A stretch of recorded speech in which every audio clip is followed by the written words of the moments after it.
All right. Can I get my screen larger? Am I looking on a small screen? Guys, is this what I look at? You should have the option to change the orientation of everything. Like you I can see it. We can be smaller.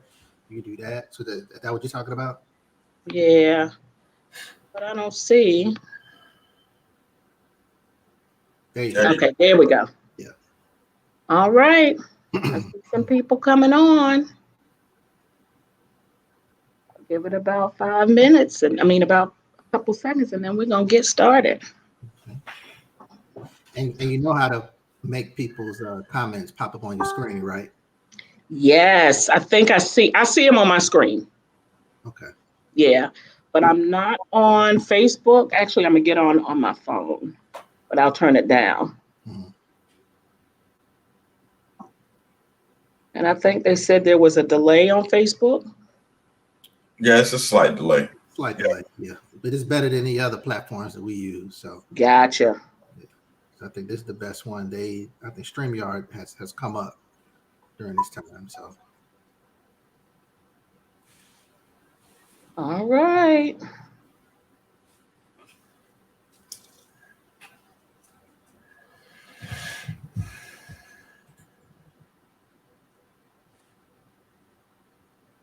it's coming down now. Good evening. Good evening. I got people who say they can see me. There they are. Hello, ladies. Hi. How are you? Good. We just watched that documentary. That was good. Thank you. Awesome. Thank you. All right, we're going to allow a few more people to come in. Good evening, good evening. So I just want to say to those of you coming in, if I don't see your name, it's not because I don't love you, but you have to give StreamYard permission in order for me to see your name. You can certainly comment. If you want to say your name in the comments, you can do that. But unless you have allowed StreamYard to have your information, I won't see your name. So I do see Stephanie White. Good evening, Stephanie. All right. I have a suggestion. I'm not sure, and I'm sorry that the two young ladies, the young lady to the right, Colette. Yeah, Colette. Yeah, you're out of frame a little bit. Yeah, we can't see you. She doesn't like me that close to her because we work together all day long. COVID.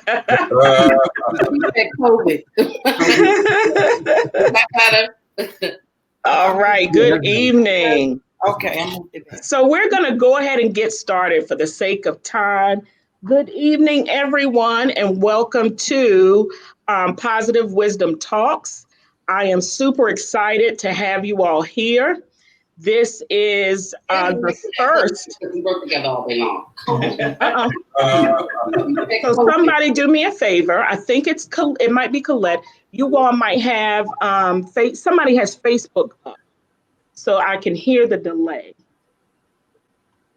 Oh, it was me. I cut it off. Okay, I'm sorry. I'm sorry, guys. ABG, I was getting ready to put you on the hot seat. So good evening, everyone. We are super excited to have you here this evening. When I tell you God is just moving and working, and I cannot believe I'm here at this space after just a brief meeting on Facebook last week. But I am here, and I am very excited to have the people that you see on the panel with me this evening.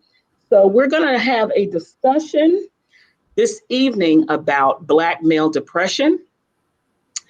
And I am overjoyed to have my guest. But before I have my guest, I just want to tell you a little bit about positive wisdom and the why. So as we go throughout our daily lives, we know now that this is a very strange time. And every time I look at TV, I look at the news, I look at social media, everything we see is just, it's very draining, it's negative. And we are a people of solutions. And so I wanted to make sure that I brought a platform to you where we could have some positive dialogue. We may discuss some problems, but we're not going to leave here until we have some strategies and some solutions to some of those problems. So that is my purpose for doing Positive Wisdom. One of them. The second one is my children. I want them to see that whatever it is you put your mind to, you can absolutely do. I'm a single mom. I've had these children, raising them on my own for some time. Their father is in their life. However, it's primarily me. And they need to see that their mom, when she has a dream, she can achieve that. So that is the second reason that I do this. And the third reason is because I am on a campaign of self-love. Most of the stuff you see on my page will resonate with you in a way that it will actually kind of pierce you. It's not about everyone else. It's about you looking at yourself. And so as a people, sometimes we don't do a great job of loving ourselves. And I want to make sure that I am on this campaign for self-love, not just for myself, but to actually invite you on this journey with me. So those are my whys. That's why I'm here. And I'm delighted this evening to have two phenomenal men that I met just last week. And when I saw this, when I thought about this topic, I went to YouTube, and I'm always looking up videos. And this video of this documentary came up. And the documentary is I'm Good Bro, Unmasking Black Male Depression. And when I tell you, I was just totally amazed at the work that they have put into this documentary. So I reached out to one of the directors, and he is here along with the other director. So we have Mr. Charles Crouch and Mr. Corbin Coleman. And we are delighted to have them here this evening. And also on our panel is ABG, which is All by the Grace. And it is a company with two licensed clinical social workers. Is it just two? All right, two. We have Colette Walker-Thomas, who's going to be our expert therapist, along with Ms. Kia Morris, which is a pleasant surprise, who's also an expert therapist. And Kia is an ordained minister. So we got a whole lot going on. Not ordained, just licensed. License. Excuse me. License. But for me, that's good enough. How about that? It's good enough for this discussion, but we might go. So I just wanted to just say how excited I am to talk to each of you tonight. So let's start with the men of the hour. So our guests, Mr. Charles Crouch and Mr. Corbin Coleman, let's talk about who you are. Give us some background. Corbin, age before beauty. Go ahead.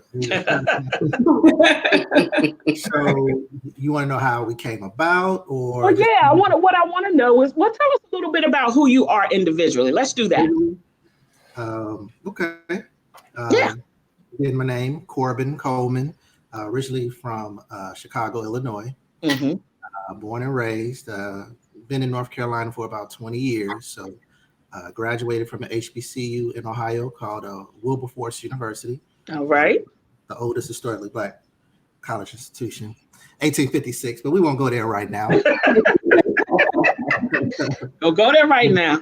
1856. Proud member of Alpha Phi Fraternity Incorporated. Single father. Wow. Been in corporate America for a long time. 20 years, so over 20 years. Wow. Met Charles Crouch at my job. And once he eventually left the company, but we always stayed in touch. And one day he posted a video of his son's first day of kindergarten. And I'm going to stop there because that's sort of the prelude of how all of this came about. Mm-hmm.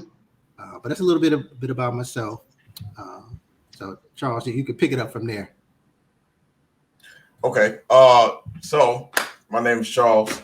Everybody knows me as Chuck, but Charles is my professional name. I am a single father, like Corbin. I have an 8-year-old son, Charles Jordan, who is my absolute pride and joy. So father is my number one.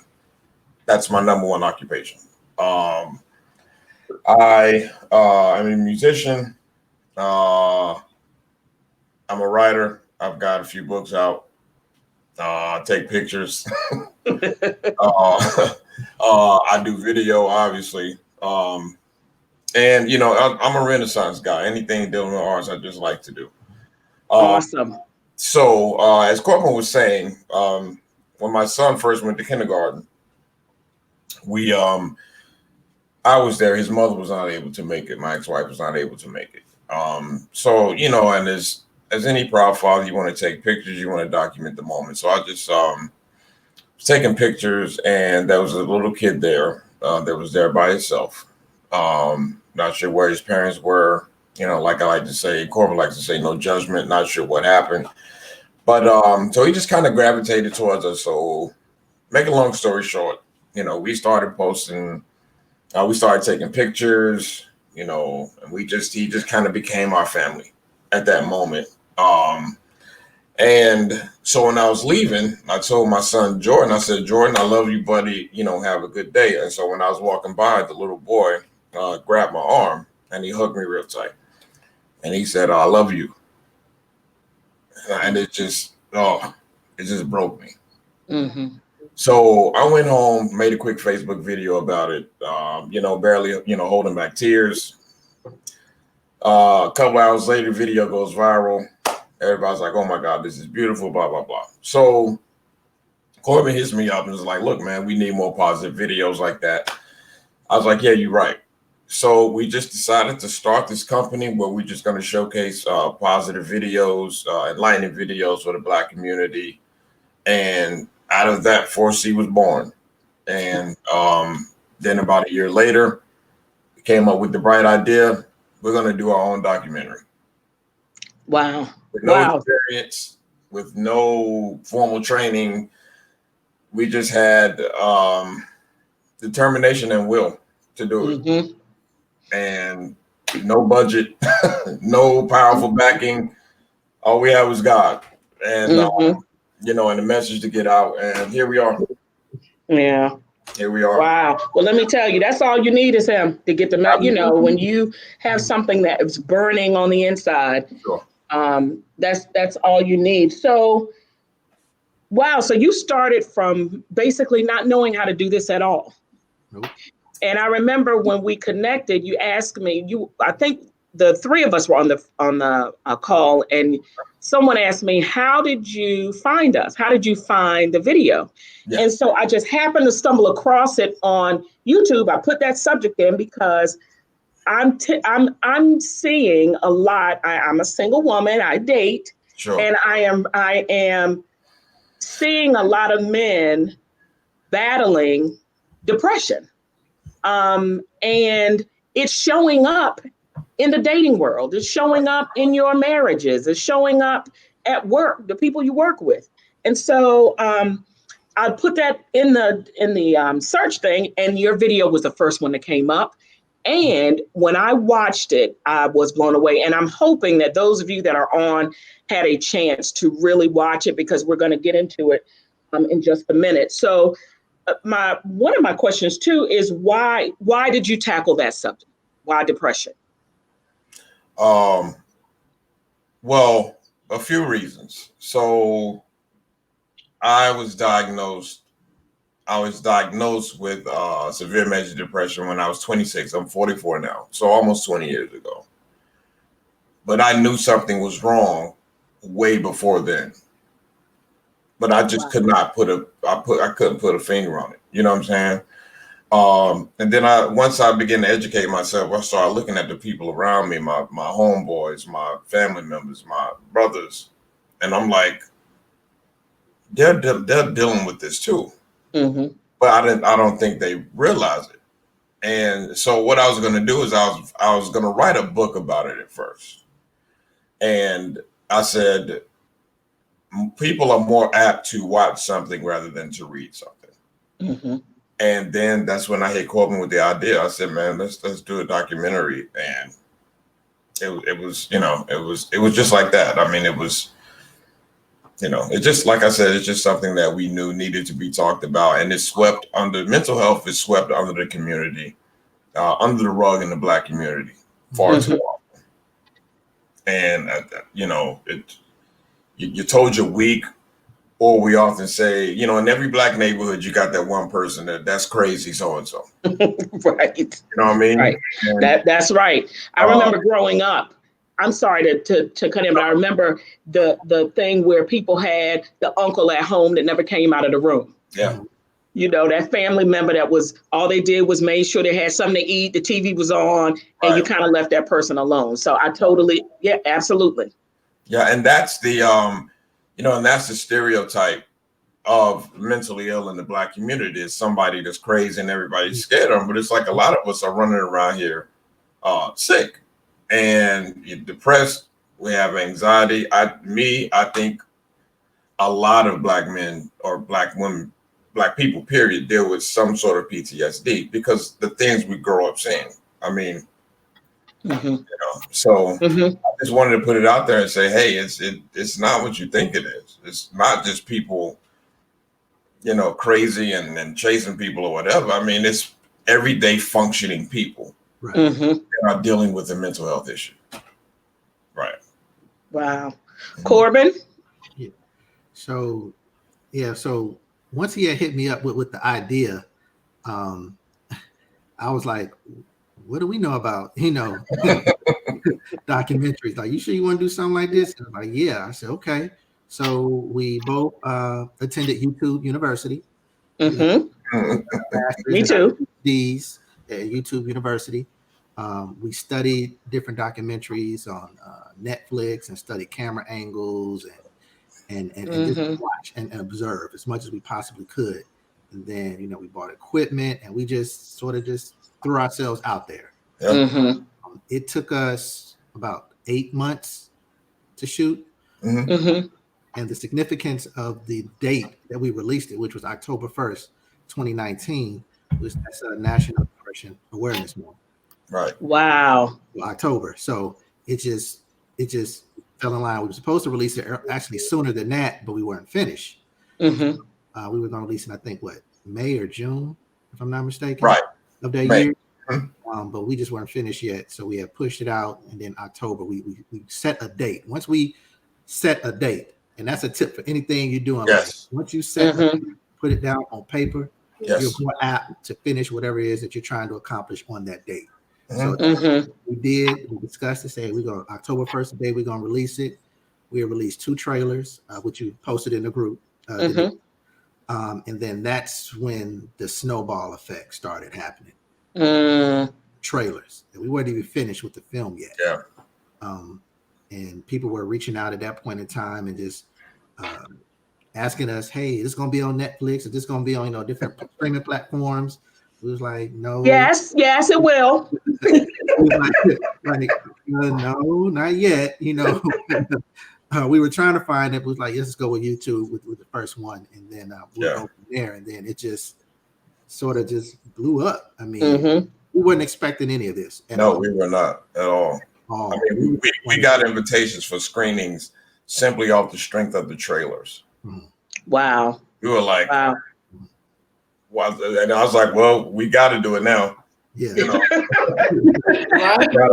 so absolutely, you done come too far now. Yeah. So wow, this is simply amazing. So Colette and Key, I just want to kind of pan to you for a second.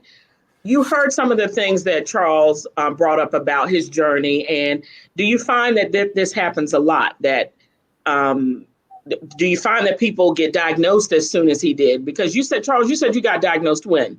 I was 26. Okay, you were 26. So what do you typically see? So in our practice, and Kia can fill in, we see kids being diagnosed early with depression or depressive symptoms. But one of the things that I like about your video is to always be mindful that systemic racism equals systemic depression, right? So all of those depressive, oppressive things that we experience as people of color and Black males in particular, they kind of manifest themselves, even if you're college educated or whether you are blue collar, white collar, it doesn't matter. The experiences as a Black male are traumatizing in urban environments, rural environments, suburban environments. So we get a lot of young Black men. So here's the other piece of that that's important. When we talk about systemic isms, right? We know that there's a disproportionality of children of color, of Black males of color in juvenile justice, in incarceration systems. And so when we start doing those deep dive studies and work, and Kia and I have extensive backgrounds beyond the company we just started. So we've been able to see this manifest itself in dysfunctional family systems, but what's functional, right? So we could go into that, which we won't. But our clients age range anywhere from, what would you say, Kia? Well, right now, probably 6 years old is youngest. But to piggyback on what Colette said, a lot of times it's overshadowed, especially depending on who is doing the assessment. A lot of times they want to pin the child as ADHD.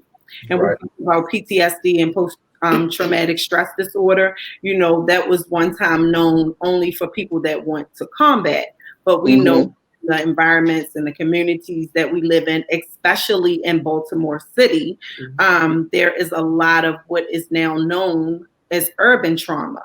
So sometimes the PTSD, you know, we can't determine what's coming first. Is it the PTSD or is it the depression? But when a kid is acting out at age 6, it's like, I'm sure all of you all have heard in your households, you're too young to have nerves. You're too young to have to be sad.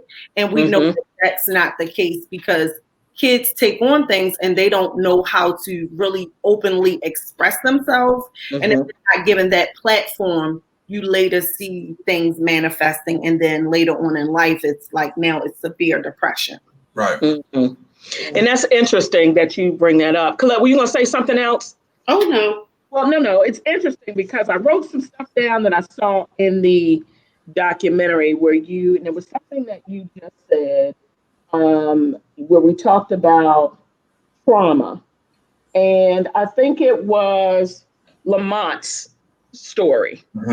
And Charles, you had the opportunity, he was your childhood friend. If you could just talk a little bit about, because I kind of divided this up into segments of what we saw in the documentary. So just when you talk about trauma, it made me think about Lamont and Lamont's story. Right. So Lamont and we grew up on the same side of town. We were not like cool, like all together, all the time. But we went to school together. Like I said, in the documentary, we played basketball at the same recreation center. And Lamont, and he doesn't mind me saying this, but Lamont was a firecracker. You know what I'm saying? Like Lamont was crazy in a good way. But unfortunately, because of where we grew up in the north side of Winston-Salem, and being surrounded by a lot of drugs, and his parents divorced at a young age, he kind of ventured on into a life of crime, dealing dope, things like that. So Lamont, I think he had 4 stints in prison, if I'm not mistaken. 4 stints in prison, all for selling dope.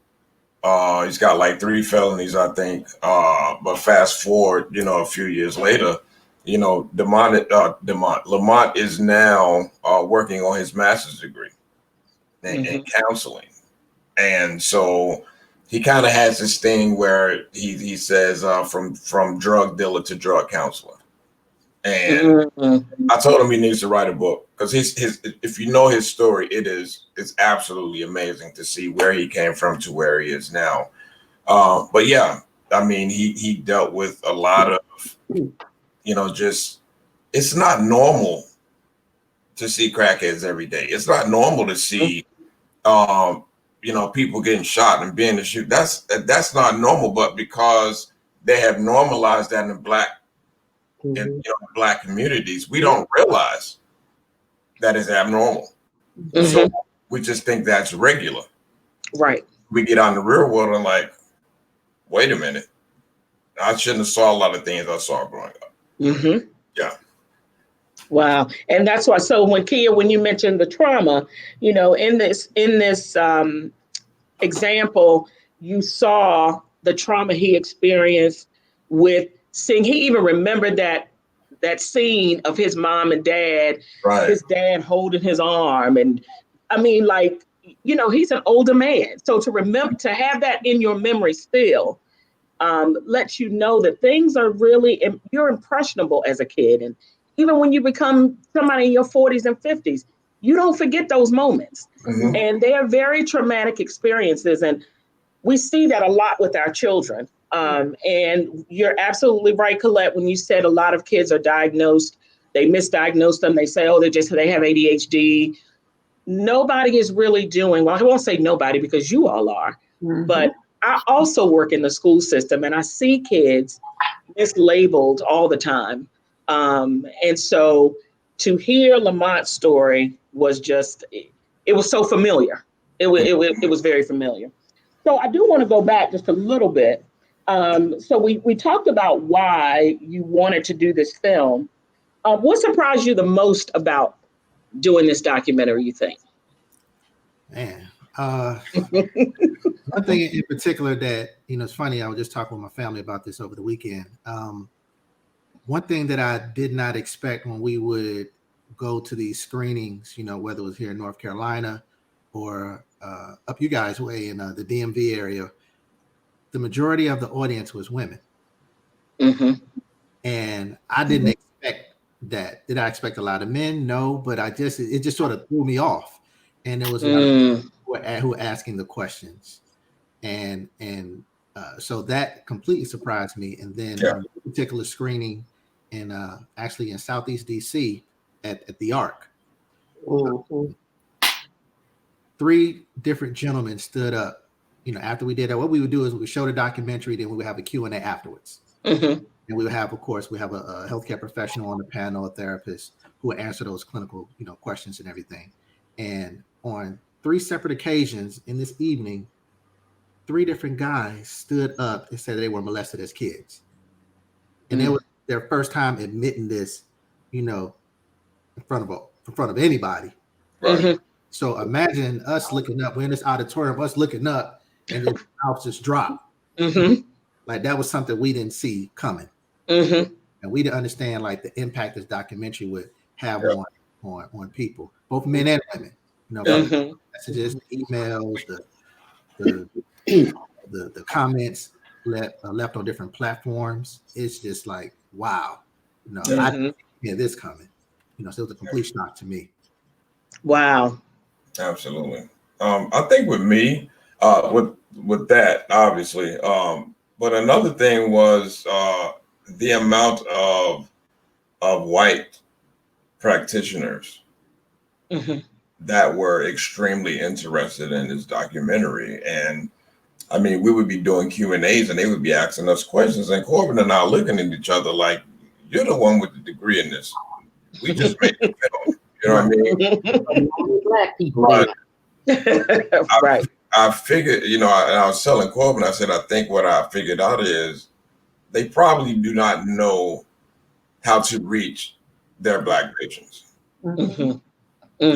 Because, you don't understand where we've come from. You don't understand the trauma that we've dealt with. And you can't generalize that because it's 2 completely different experiences.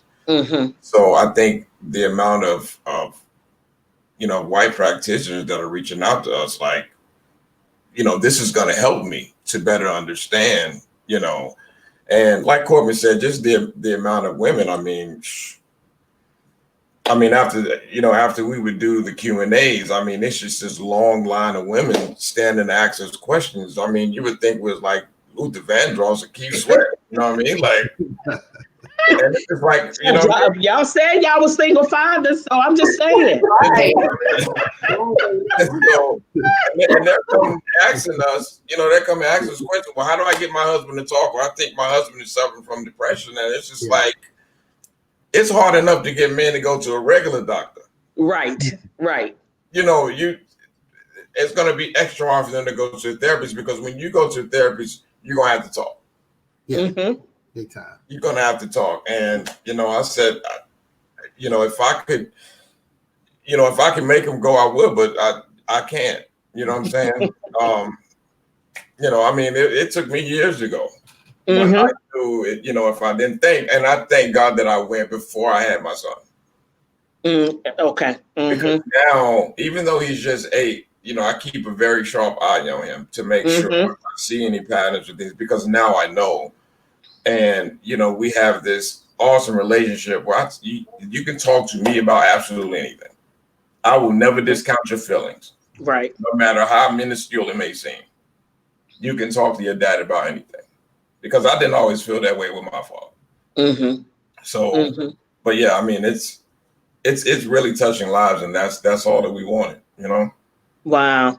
Yeah. So therapists, what do we have down there? A lot of this resonating? Absolutely.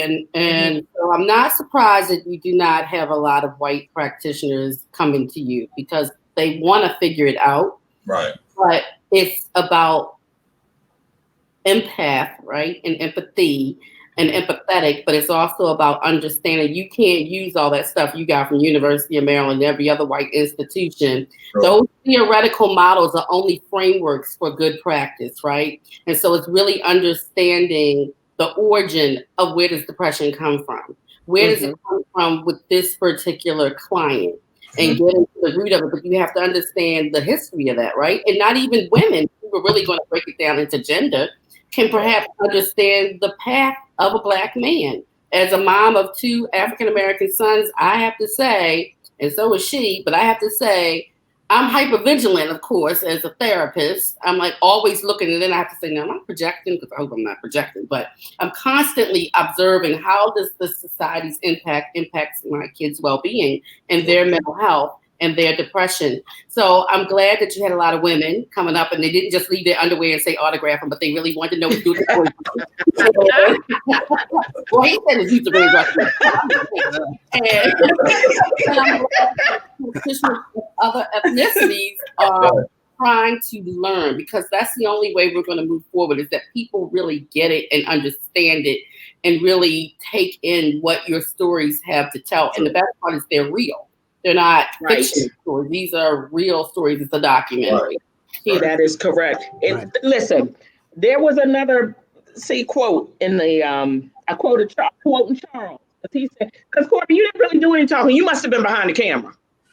Yeah, I was behind the camera. Audio. I was in one scene with the couple. You would, yes. We're gonna get to them in a minute. You got it. You're gonna be on board for that.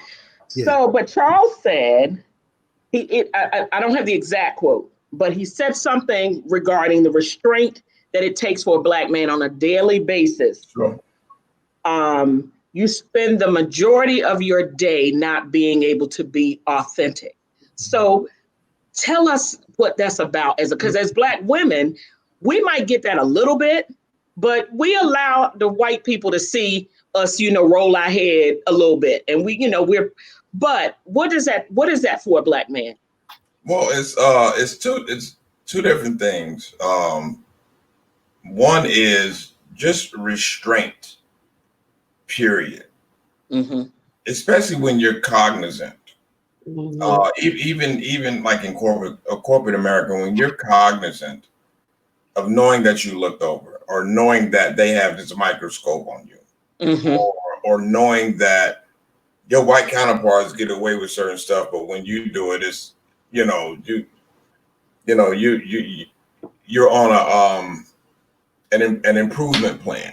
You get put on that. You get, what I mean, and you're like, well, I just saw Kyle. Bips and pips. Yeah, all the time. Yeah. And you're laughing about it in the break room. So you have to maintain restraint all day. In order not to be like, boy, if we wasn't right here, you know what I mean? So that, and then coupled with, and to a certain extent, we have to code switch. I think it's all the time. Yeah. You know what I'm saying? I can't talk when Corbin and I talk on the phone, it's completely different than when I am talking to somebody about, coming in for an interview, for a job. It's completely different. And that, that takes restraint too. And if you have to do this day in and day out, it's going to take a toll on you. So that's what I meant. But yeah, I mean, if you're looking at the president and stuff that you're like, really? Yeah. And you have to, show restraint. And I tell people all the time, when you seeing those people, like when they were protesting, and things like that and rioting, not saying that it was right, but you have to understand that's a lot of pent up rage. That's coming out. You can't be so mad at these people. Right. You know what I mean? Because we have to compress this stuff on a daily basis. Yeah. Wow. Someone just wrote, Black men suffering in silence far too long. Yes. Hashtag trauma. So we're gonna get us a hashtag before it's over with. If y'all got one for us to use, tell me so we can tell everybody hashtag it so we can do what we need to do. But this is just such an important conversation. So Corbin, I'm gonna put you on the spot a little bit. Okay. So you interviewed your frat brother and his wife. Yep. And I think that story was another very profound story. When you look at how a young couple deals with maybe situational depression. Is that correct, therapist? Can I say that? Well, it was up until the DSM-5. They changed it, but I still believe in situational depression. Yeah, because I don't think his depression, and because you all have seen it, I don't think his depression was something that he suffered with before this stuff happened. Okay. Right. So kind of walk us through, because I saw a couple of things in there, and I want to touch on the pride in that scenario, some of his suicidal ideation, which is something we really don't talk about in the Black community. We don't commit suicide. Yes, we do. And we're going to let the therapist tell you what that's looking like. And just the support from the spouse and what that looked like. So go ahead, Corbin. So that story, his name is Duran. We call him Cran for short, or short for Crenshaw. That's a different story. He's from California. He's from Los Angeles, California. So basically how him and his wife Trishan came about as far as being in the documentary, they moved from Los Angeles to Raleigh, North Carolina. And of course he hit me up. He said, "Hey Corbin, we're trying to move there. You can show us around a little bit and everything." So it's like, yeah, I can show you around. So after they officially moved here, one day, me and Duran, we were just talking, and he just shared me this story about what was going on in his marriage at that particular time. And when he was explaining to me the story, it was just surface level. Like, yeah, man, I was, I was thinking about some crazy thoughts and everything, and I accused my wife of cheating, all the stuff that was going on. And again, it was just surface level. When I asked him to be a part of the film, when I explained what me and Chuck was doing, he said, "Yeah, I would love to be a part of it." The day we went and filmed, we went to their house and filmed them in their kitchen. Now, when I explain this part, people like mouths drop when I tell them this part. Of course, we filmed them separately. Trishan was upstairs with the kids. We did Duran first. Only thing I said was, "Tell me about your bouts with depression with him." He starts explaining the story. And then eventually he gets into the story about McDonald's and that whole situation. After he did his part, Trishan comes down, they switch places. That's Trishan. I said, "Trishan, tell me about McDonald's." They were not in the room together at all. And you see how much of a connection they had, how that story just flowed. Yes. All we had to do is, okay, she said this, boom, he said this, and we just went back and forth, which we done purposely, but it just flowed. We didn't really have to do much with them. But the impact of his story, as far as you mentioned pride, you know, for those who haven't seen it yet, basically their story is they were newly married. They moved from California to Indiana. For anybody who's been in the Midwest, it's a completely different culture. I am from the Midwest, I can tell you. But to go from California to Indiana is a completely different ball game.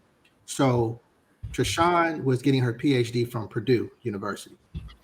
And Deron had saved up money for an apartment for a year and everything. And he said, you know, I'll get a job and get there and everything. But he could not find a job. He kept trying and trying and trying and trying and trying. It's already embedded in our culture. We have to be the provider. We have to be the man of the house.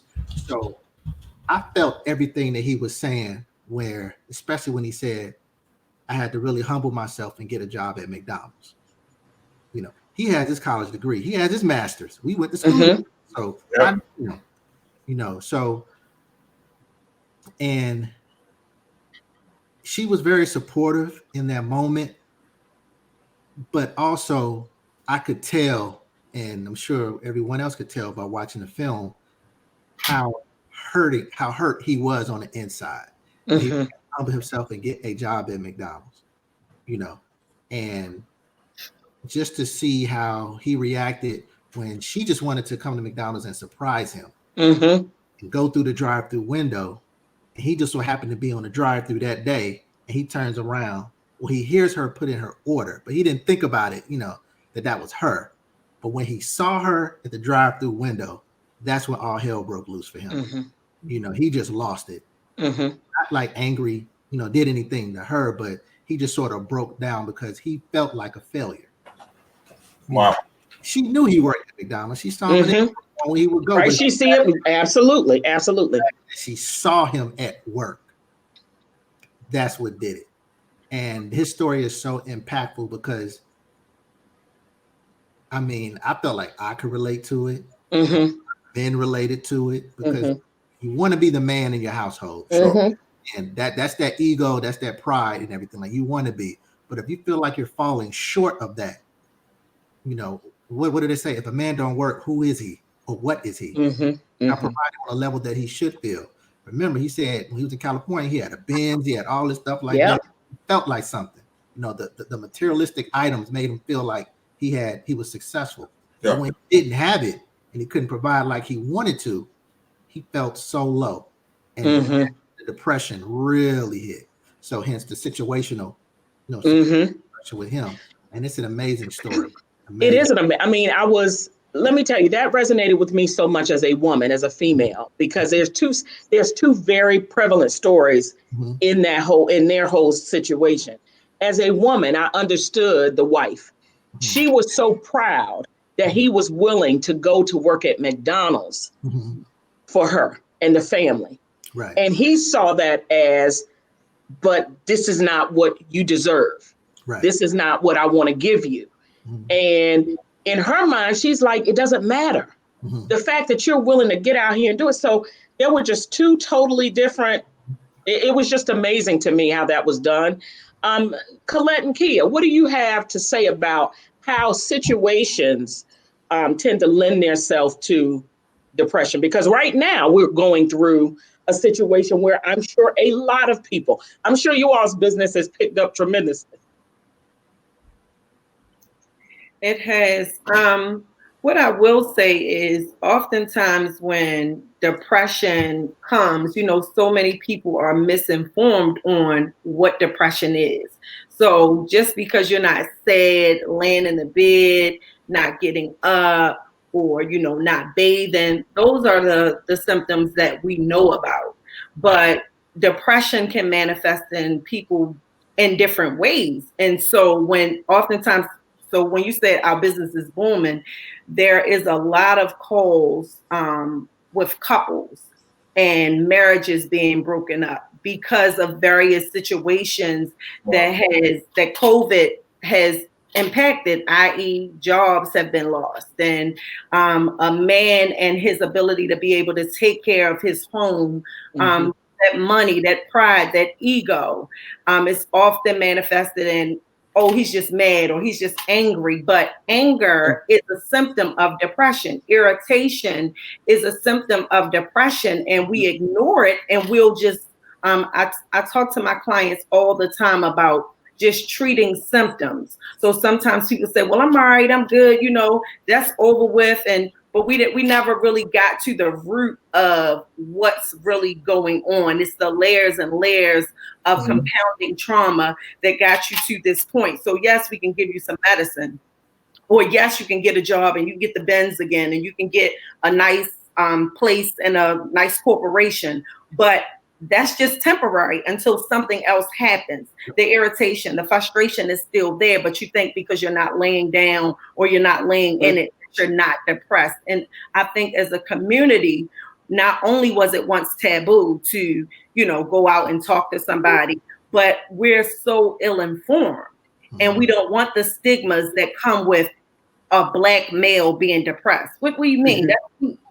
So I think this platform is a great start to to informing just the communities at large of what's really happening, what's really going on in our household that's manifesting one way and we're thinking it's one way, but it's depression. Wow, very well said. One of the other moments in that segment that really got to me was when he started having the suicidal ideation, when he started playing with knives. And, again, that's something we don't talk about. Right. How serious and I think I heard the statistic in the documentary where it talked about Black men are committing suicide at higher rates than any other race. Is that correct? Black men. Within a certain age range, yeah. Within a certain age range. And, for the longest, we thought we don't commit suicide. That's white people. They kill themselves. No. So tell me what you all are seeing with that, what you're hearing with that. I know, Charles, you mentioned something in the documentary at the beginning about what prompted you to get help. Yeah, I was, of course, I think I actually went to the hospital the next day. But you can toy around with the thought. You can toy around with the thought. Well, God, how's my mom going to feel? Or just you toy around with, I guess that's the ideation. You know what I'm saying? But I was headed to my girlfriend's house at the time. And she really had my back. You know what I mean? And that was kind of like my place of solace. She was my voice of reason. And I was driving, I was going this direction, and the ambulance was coming in the opposite direction, of course, in the other lane. And the lights were on, so apparently it was going somewhere. So it was going very fast. And I just heard this, this voice said, "Turn in front of the ambulance," and I had to catch myself, and I was like, "Wait a minute, what is going on?" And it was at that point, I said, I have to do something about this. I said, I have to do something about this, or the next time I might just turn. You know what I mean? And it was that Sunday. I think that happened on a Saturday, and it was that Sunday that I actually committed myself to get treatment. So it's a real thing. Yeah. It's a real thing. Colette, tell me about that in terms of what you see. So I was actually trying to pull some stats up for you just now while I was listening to the gentleman talk, but I didn't because I was reading too many articles at one time. But what we know is that for African-American adolescents, juveniles from ages, probably, I think now we're looking at, you can look it up through National Suicide Prevention Network and some other sites, and I'll tell you about them. But so we're seeing kids nowhere as early as 8 to probably, and that's not adolescence, that's childhood, to about 25. So young men struggle in college. College age is really difficult for a lot of Black males, especially if they don't go to a HBCU and they've never been to a white school and all of their environments have been Black, and now there's a different expectation. And so that whole code changing starts very early, right?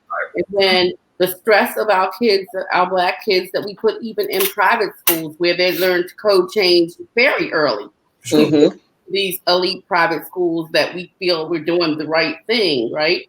And so with suicidal ideation is kids will mask how it looks, meaning like they'll act out and all of a sudden they're getting these labels in school. Oh my goodness, all conduct disorder. And I really shy away from, as a clinician, to label a kid at all. I want to just work with them, but they'll start to act out. They'll start to be disruptive. They're doing things to be able to say, help me, but they don't know how to say, help me. And then the behaviors become more aggressive, to, after a while, from lashing out at others to lashing out on themselves. And then that, a lot of times, they're not able to do what this gentleman did, where they can pull it back and say, whoa, I need to get some help because this is I'm out of control now. I'm feeling like this is taking over.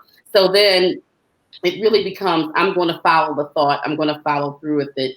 And then I'm going to come up with the plan. So as we do the lethality assessment with a lot of our young people who we may see, or young adults that we may see in therapy, we'll see that they have a full plan, access, everything. They just haven't picked the date, and to me, that's, you came to me first, right? Even though you have a plan, that means there's hope. And a lot of times with suicidal clients it's not so much the dying, it's I just don't want to feel like this anymore. Right. I just don't want to feel this breath of pain and despair. I just want to feel better. I don't necessarily want to die. And the only way I can think of feeling better is to die. Even though they know a lot of things about death that they're afraid of. They don't want to hurt their mother or their sister or their girlfriend. And if that's what keeps you alive for 24 more hours, I'm good with that. Yes. Yes. Yeah. Wow. That is, it's interesting because before I knew more about depression, I think about, as I grew up, about young people that were in my peer group that have now, as adults, have been diagnosed with clinical depression. And I remember growing up as children that they were always different, that they were always sad, that they couldn't, and we always went around, just smile, just come on, snap out of it. We're always trying to do something to shake them into being happy.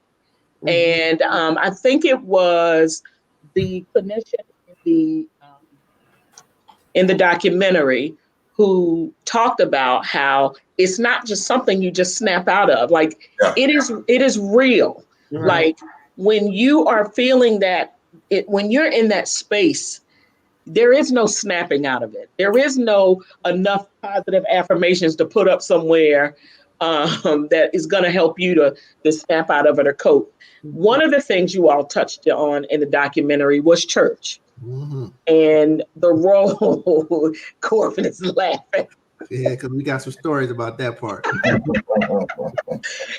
the role our churches have played in the enabling of depression.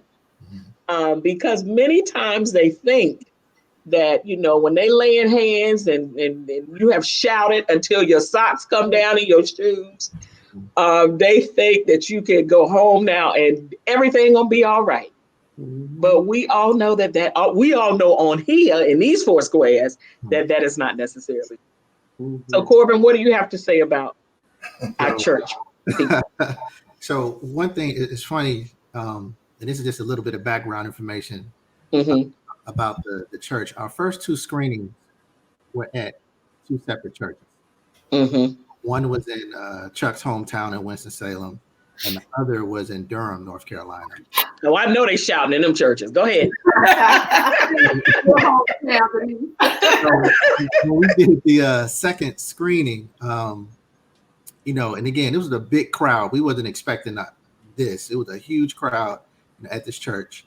And when we got to the part talking about the church and mental health and depression, I was a little nervous. I said, are we talking about this subject?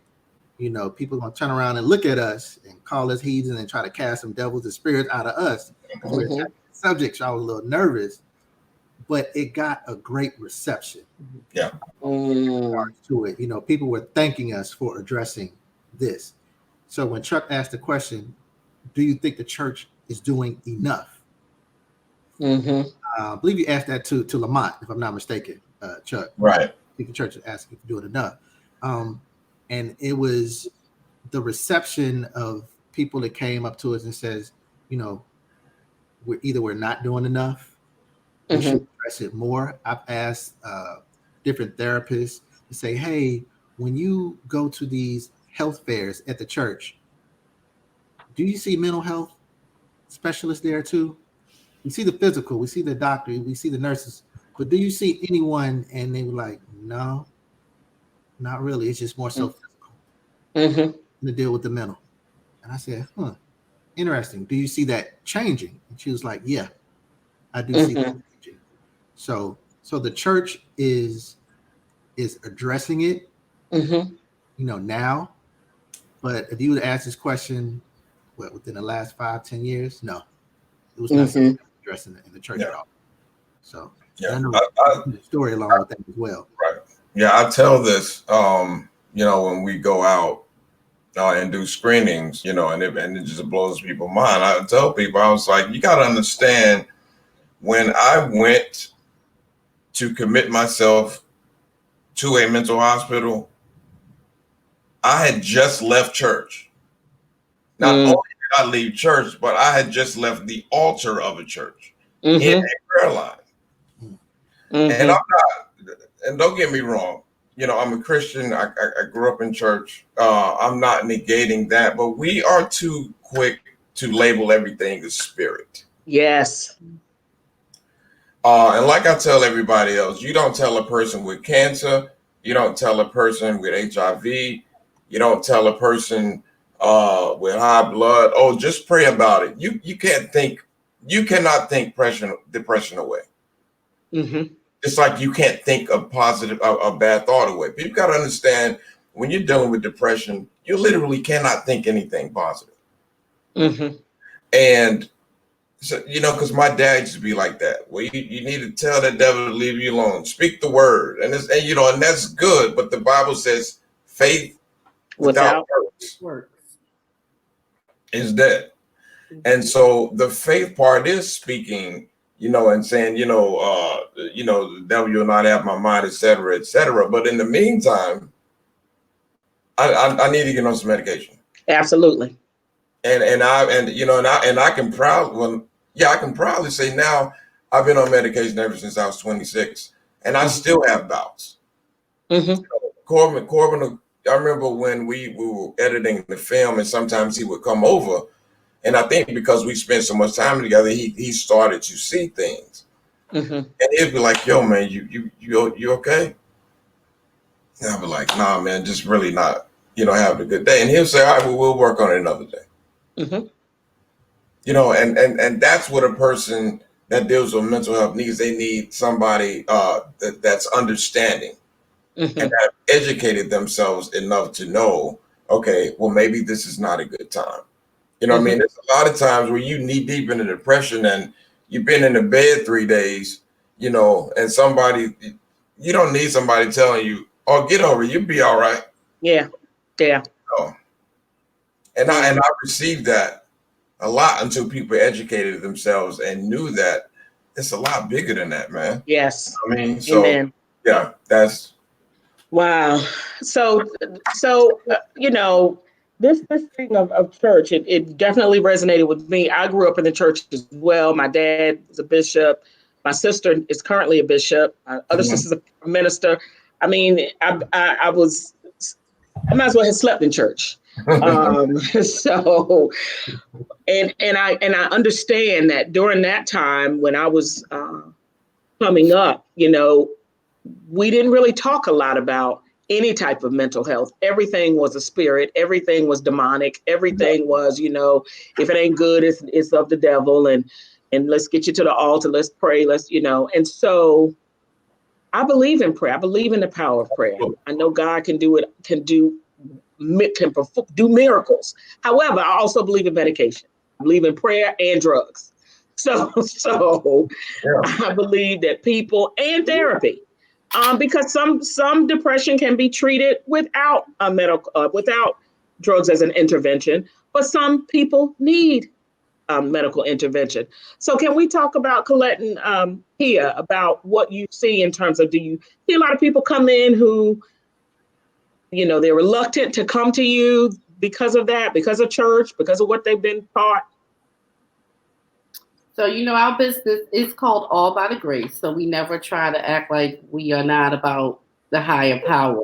However, are firm believers in legal drugs and psychopharmacology and turns on and so on, right? So but before we send them to our psychiatric nurse practitioner for an assessment, we work with that client or that patient, usually within our initial assessment or at least 2 subsequent sessions. We know whether or not to be referred. Of course, it's always up to the client whether or not they want to accept the medication. That in and of itself in the Black community is a challenge, right? First of all, getting the therapy, but then I don't need the pills. I just tell me how to fix this. And then you're like, well, this might be part of the fix.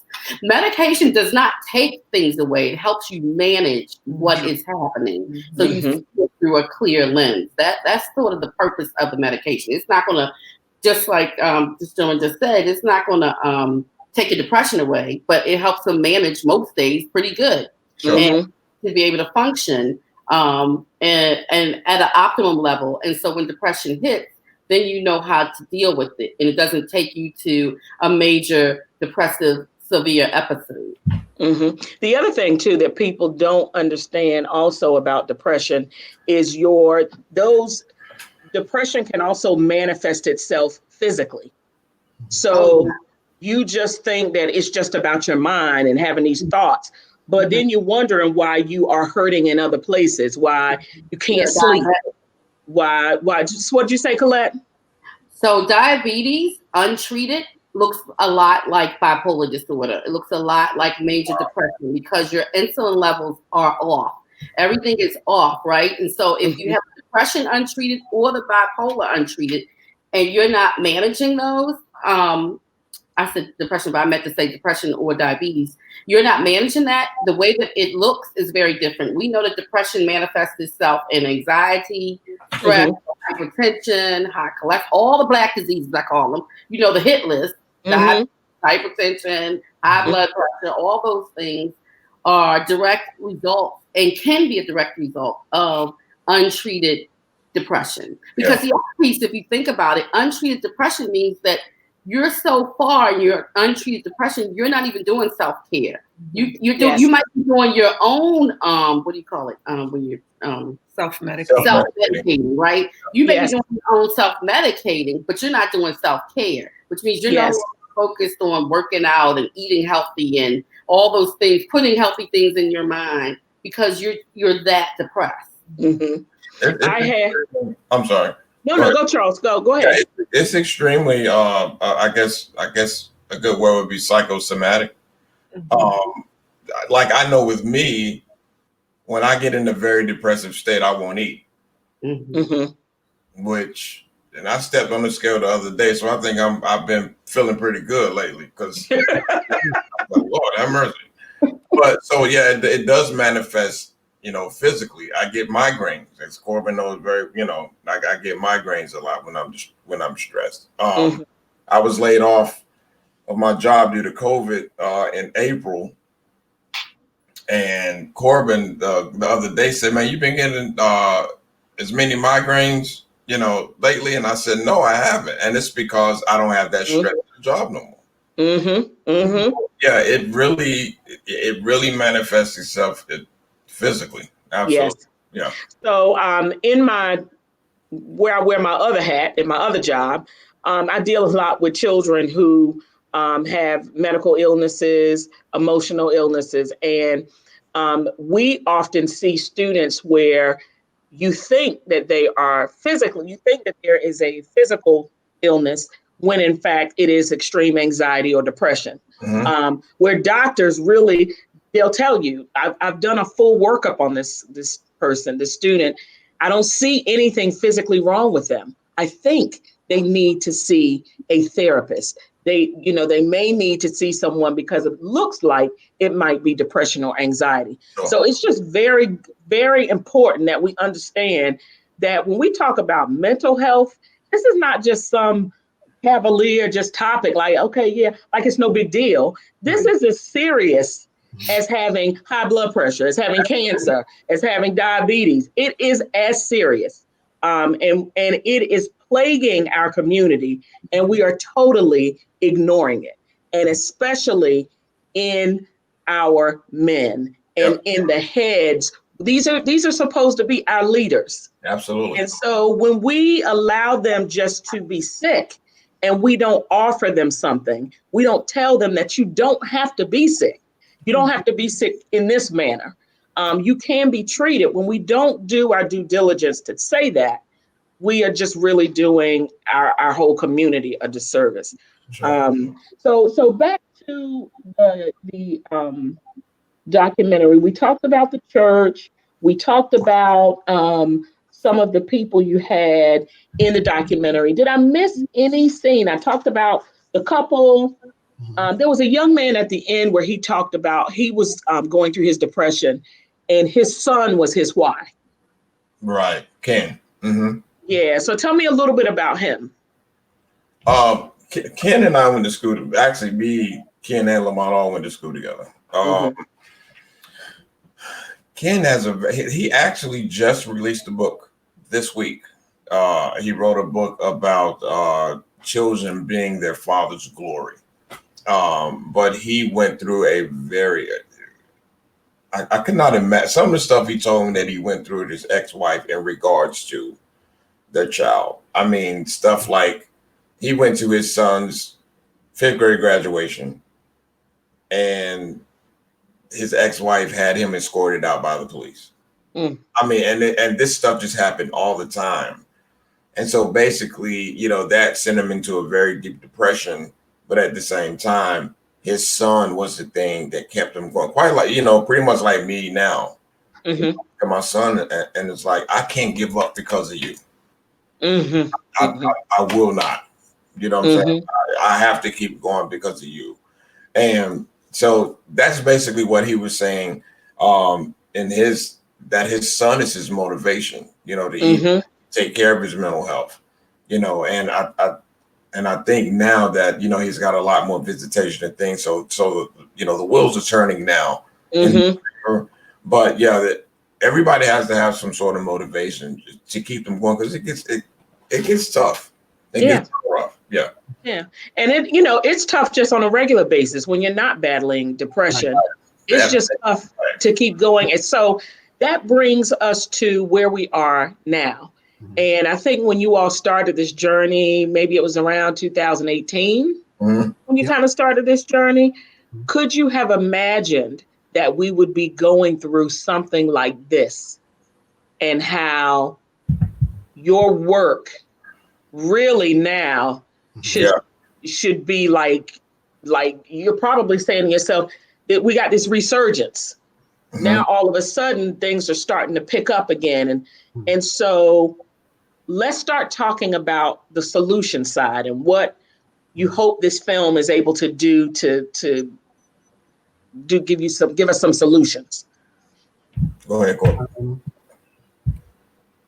There was a key word that you said there when you say resurgence.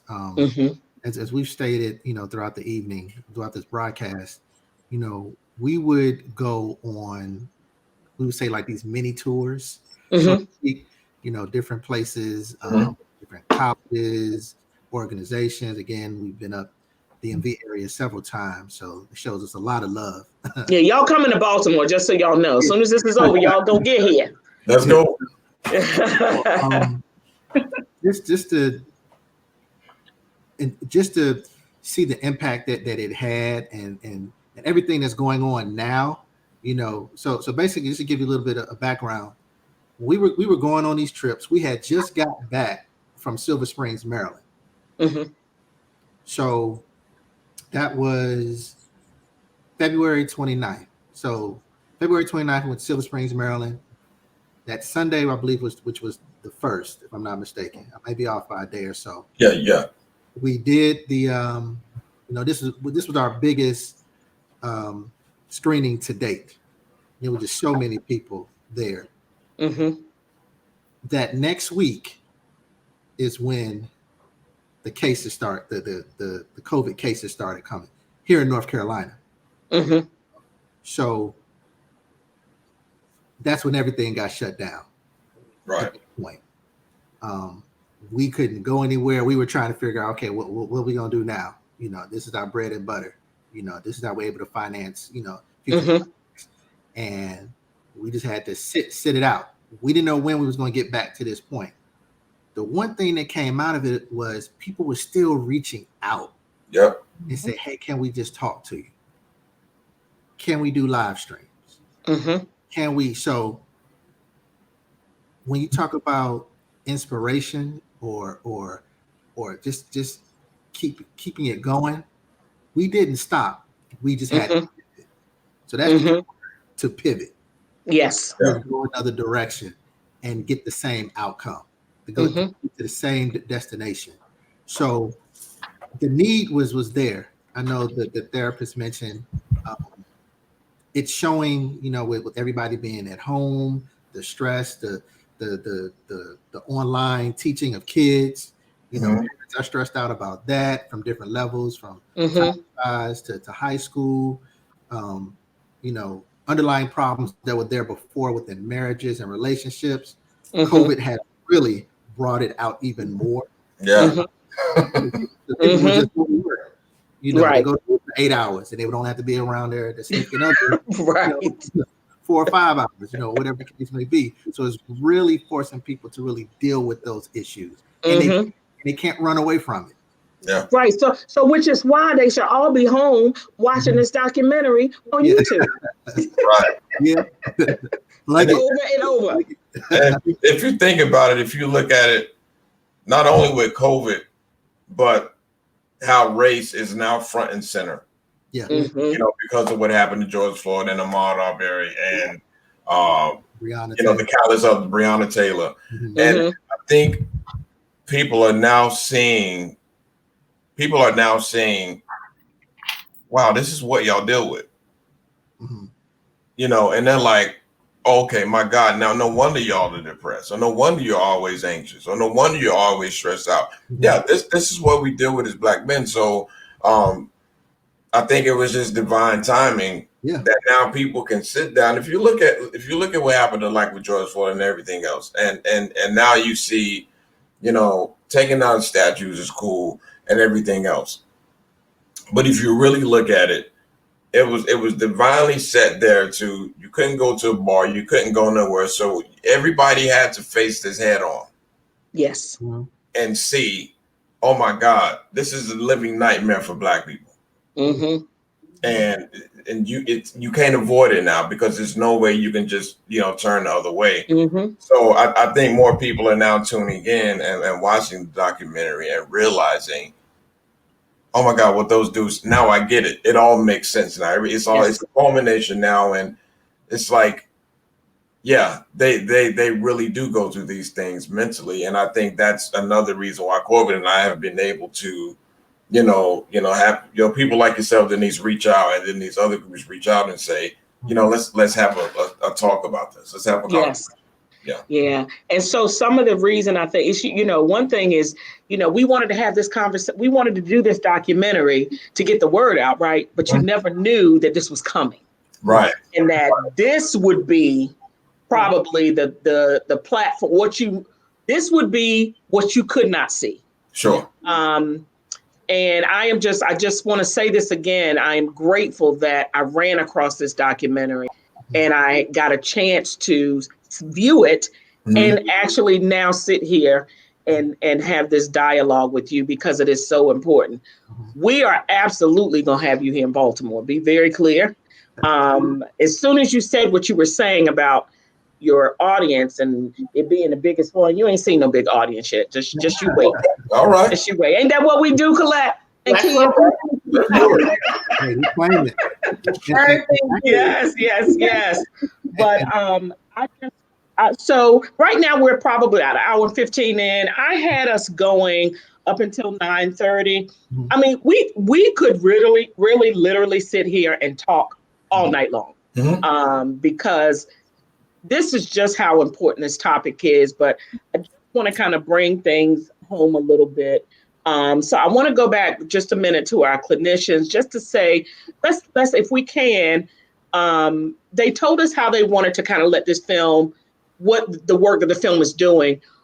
From a clinical perspective, what are some things that we should be doing to help our Black men, just our community at large, deal with the mental health issues of the mental health issue of depression, anxiety, all those things?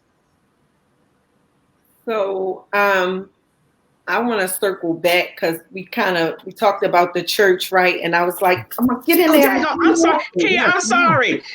Take it back, girl. Take it back.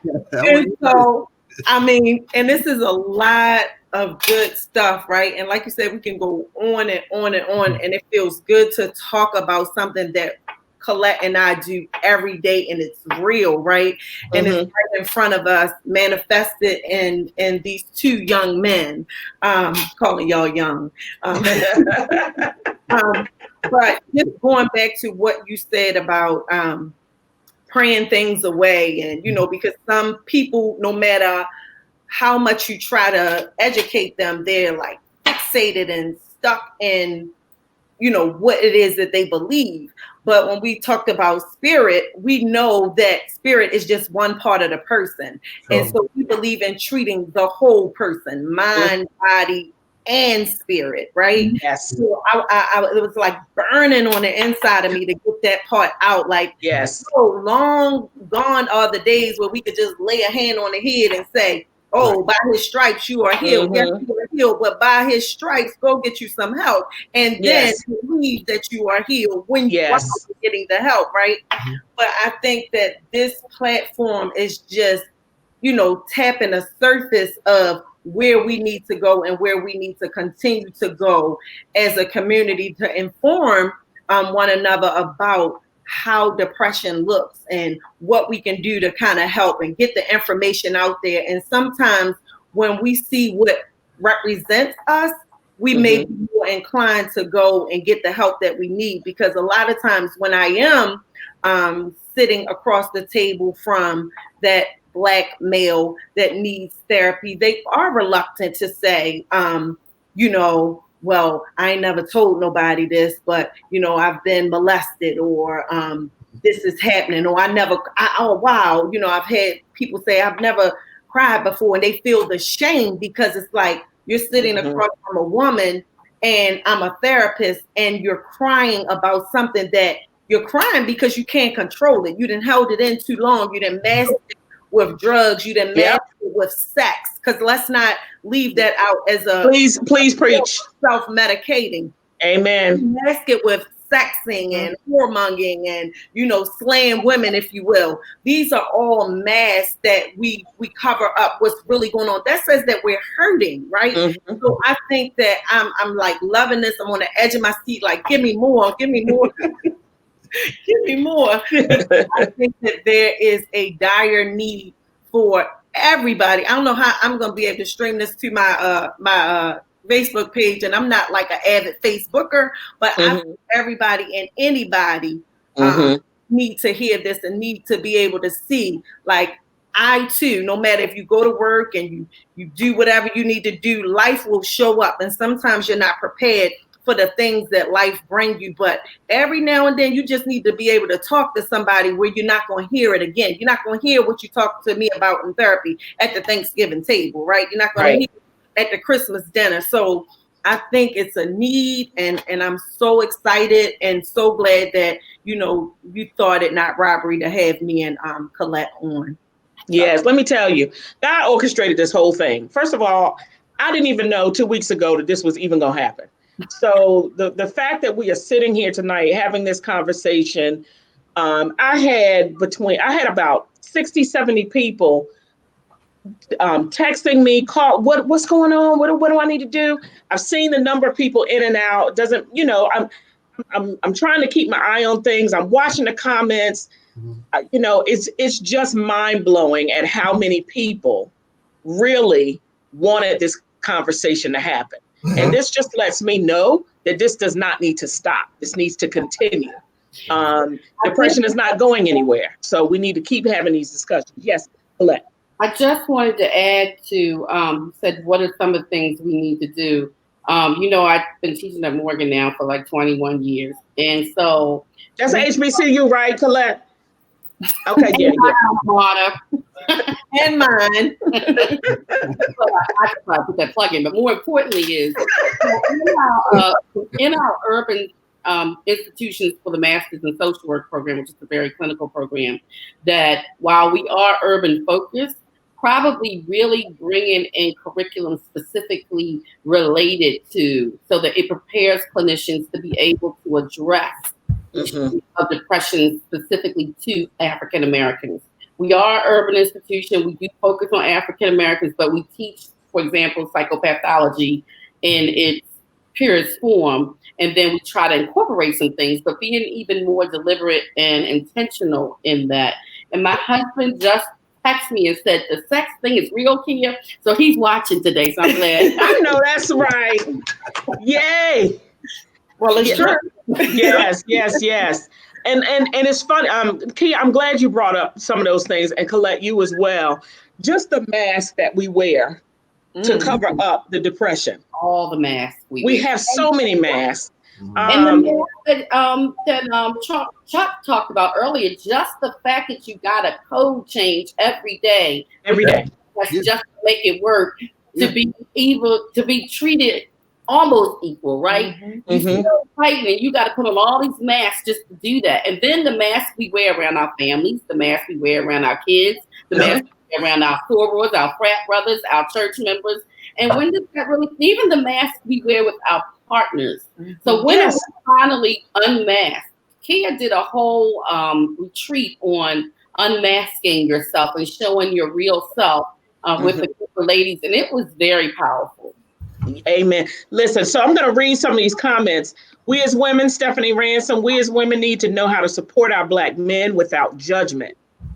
I have another, trauma untreated will fester. Matt Mears, it's a different type of pain when you're feeling like you aren't doing enough for your household. I mean, we've got people here, they're commenting, and they get it, they understand. And so this just tells me this conversation is going to have to keep going, and we're going to have to. So next time, it was in the private group. Next time I'm going to make this public so that we can, everybody needs to be a part of this conversation. With as many Facebook friends as each of us have, I'm sure we could have a packed room.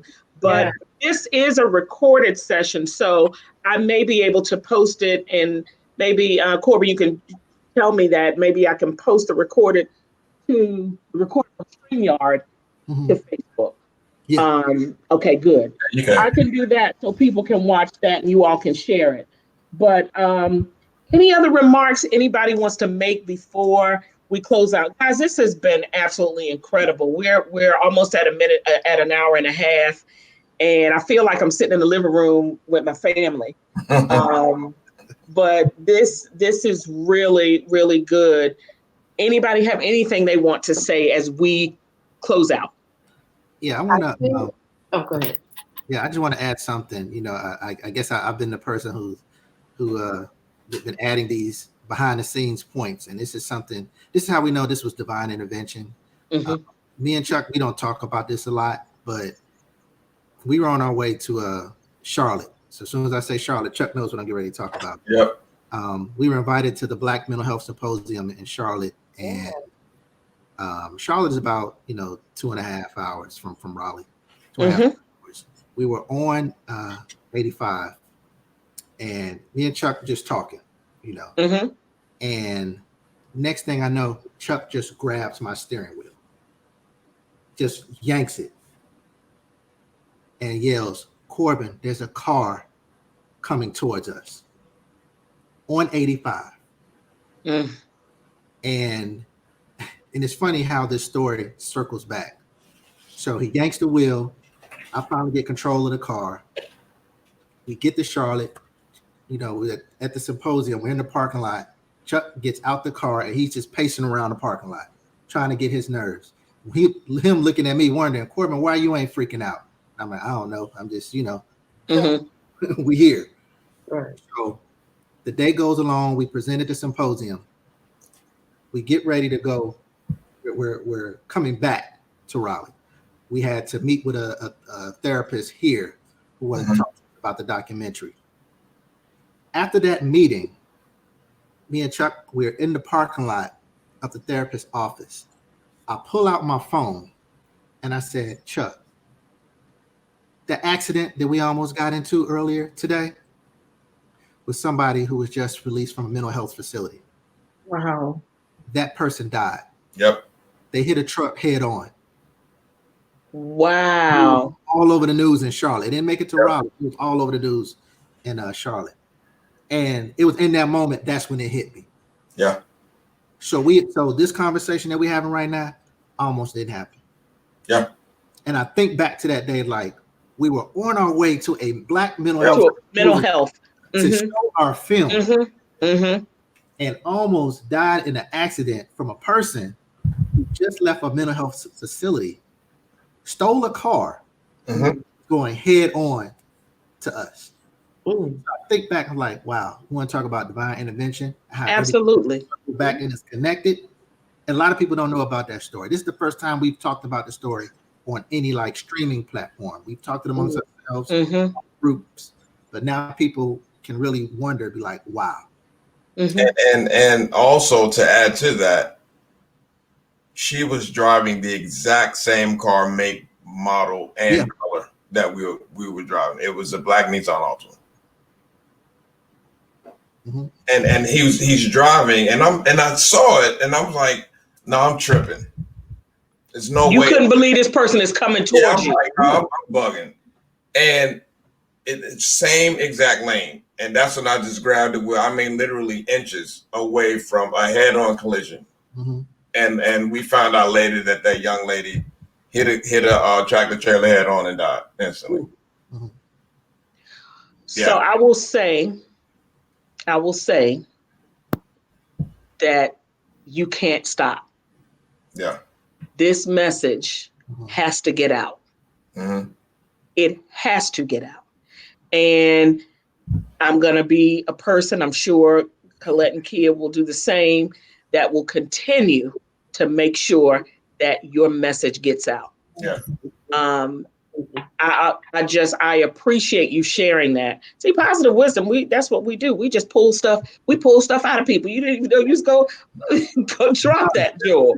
But guess what? We don't it's funny that and we look at other things. Like one time we were shooting, doing some video, and we were done, and Corbin walked outside and said, Chuck, didn't you park right here? And I said, yeah. He said, where's your car?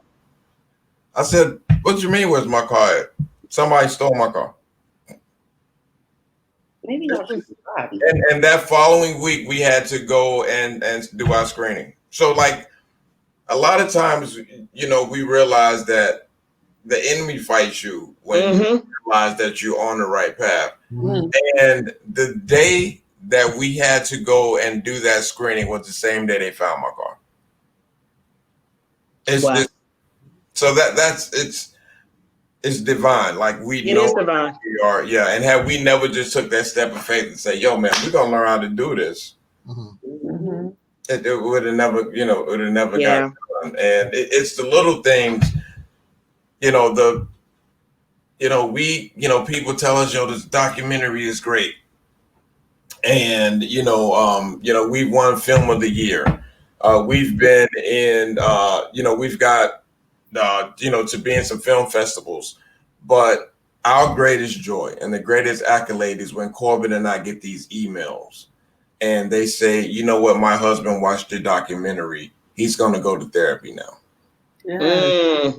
That's better than any award, any monetary award that we can get. When people say, I finally got my son to watch the documentary and, he wants to live now. That's the greatest payout we can get. Yeah.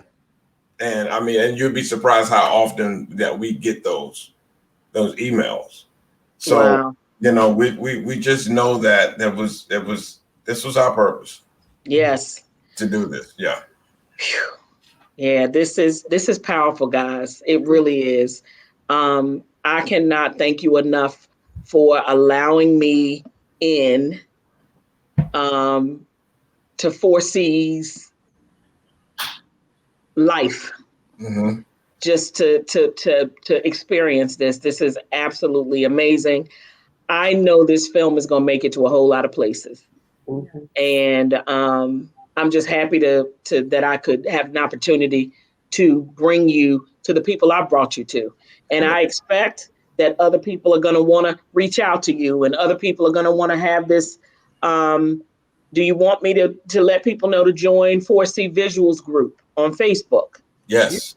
Please. Yes, 4C Visuals. I will upload it. I will put it in the Positive Wisdom group to make sure that you all like their page, follow them, shout them out, share their documentary on your platforms. You can go onto YouTube. I'll put the links are there, but I'll keep putting them there to share this as much as you can. Colette and Kia, thank you so much for answering the call. You all were absolutely the right people to be in that box tonight. Thank you for having us. And it was a pleasure, Chuck and Corbin, to talk with you all. You were inspiring us as clinicians, and on a vision that we stepped out in faith and left our big jobs and opened up our own practice. So faith work. Just gotta And we're also, I'm sorry, we're doing a part 2. Yeah. Okay. Oh, of the documentary? We're doing a part 2, and this one, and so Colette and is Kia, right? Yes. Yeah. So if you guys want to be in front of the camera, I know that's right. I know that's right. We are. Yeah, there you go. We're doing a part 2. Part 2 is going to be more solution based. Okay. I think the first one was just kind of get the word out, but now it's like, you know, we want to do one that's more solution based and just kind of goes deeper and touches on things that we didn't get. You can only give us so much information in 55 minutes. Mm-hmm. So, we're definitely going to do a part 2, and we have some more projects we're working on as well. Well, great. Denise has our contact information. The pleasure is all ours. Okay. Yes. Let me tell you guys, thank you once again. And as soon as we get through this situation we're in with COVID-19, because I do believe that we're going to make it through. We're going to get through it. Absolutely. And we will absolutely have you all here. I'll work with Colette and Kia to try to figure out what type of space would be great for you all to, you know, where we could have you all, because there is definitely a powerful message. And we're just so grateful to both of you. You all are you are amazing, and you need to hear that often. You're amazing. Thank you, everyone. Look, somebody said, come through part 2. I know that's right. Yes. So y'all, thank y'all for being the first guests of Positive Wisdom Talks. There are going to be many more. When I make it to Oprah status, I ain't going to never, ever forget y'all. Not never.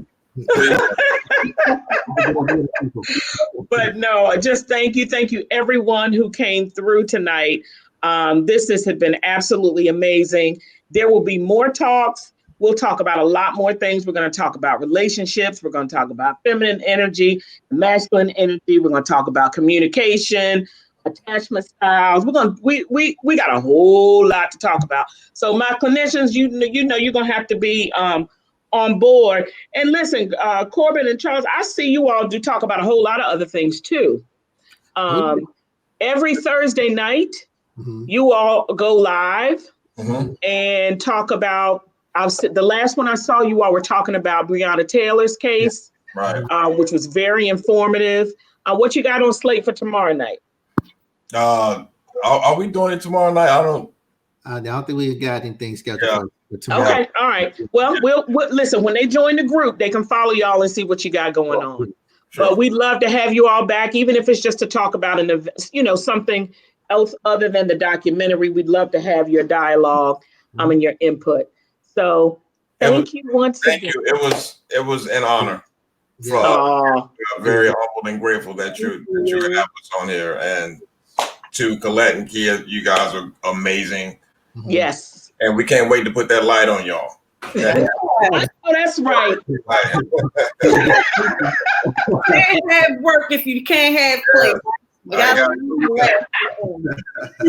Yes. Well, thank you, everyone. Have a wonderful night. Definitely. Thank you.